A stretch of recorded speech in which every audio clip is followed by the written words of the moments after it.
Hi everyone, welcome to Cap Trail Meetups. This week we have Sarah, who is the North Carolina and Virginia coordinator for East Coast Greenway Alliance. Hi Sarah, how are you?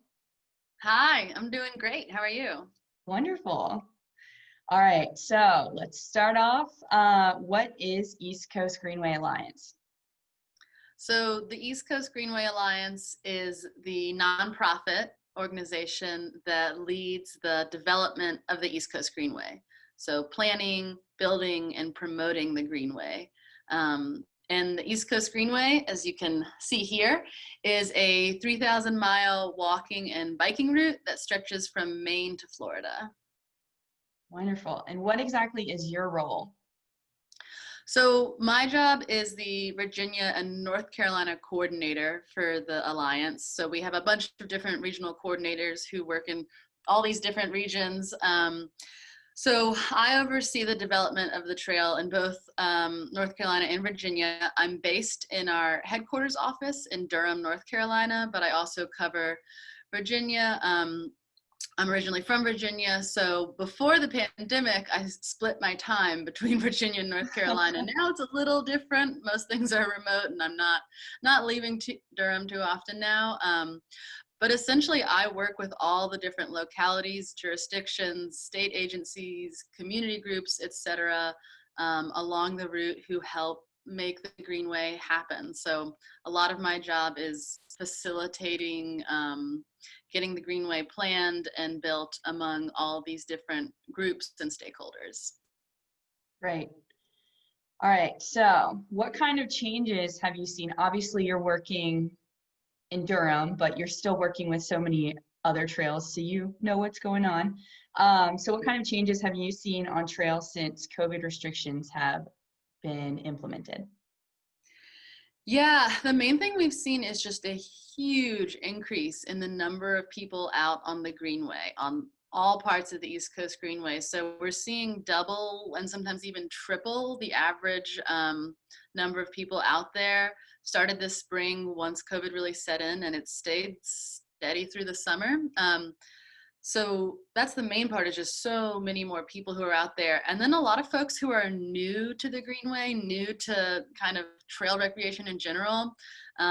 We're seeing a lot of folks who are buying bikes for the first times. Bike shops are selling out. Like I'm sure you've heard that from folks too.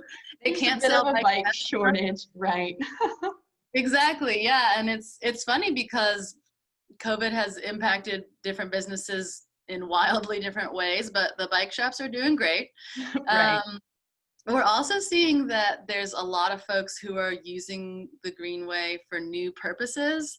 So it's always been common that we see people outside on the trail for recreation, whether they're running, biking, etc. But we're seeing a lot more folks who are getting out on the Greenway for mental health now, whether it's just to spend some time in nature, or because we're all working from home, we're cooped up with family members and people need some alone time. I think Right. we're talking to a lot of people who are out there just to have some alone time, go out and listen to a podcast, be outside, gather their thoughts. So we've always known that the Greenway is that type of resource, but I think now more people are really using it that way as both a physical health and a mental health thing. Right, I couldn't agree more. Yeah. All right, so what future goals do you all have?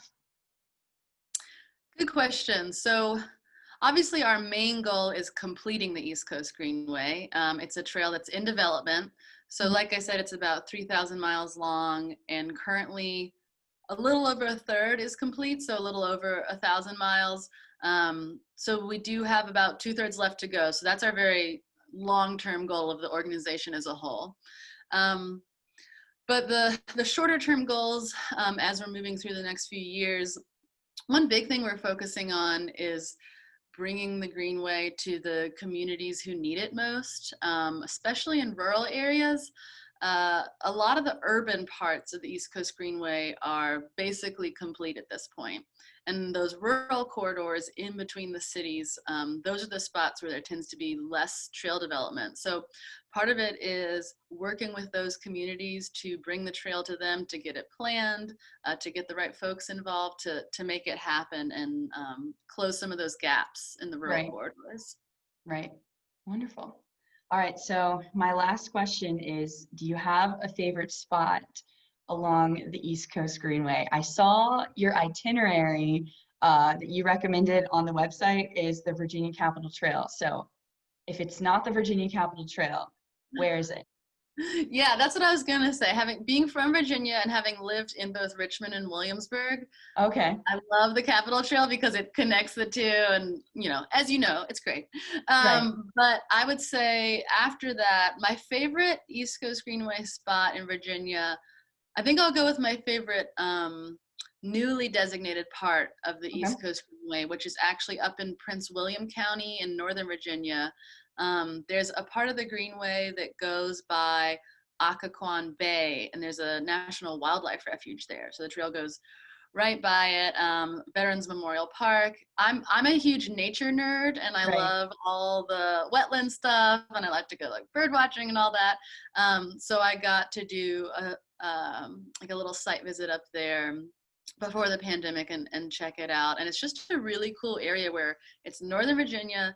Most of the area is really urban and developed, but it's just this little pocket of solitude and nature with the trail right there. And it's really beautiful. So highly recommend checking it out if you have a chance. What was it called? So this specific part of the trail goes through Veterans Memorial Park in Prince William County, and the National Wildlife Refuge is called, I think it's called Occoquan Bay National Wildlife Refuge. Okay, I'll have to check it out. That's awesome. Yeah. All right. Well, thank you so much for talking to me today. Of course. I have all of your information linked above. So thank you so much. Great. Thank you.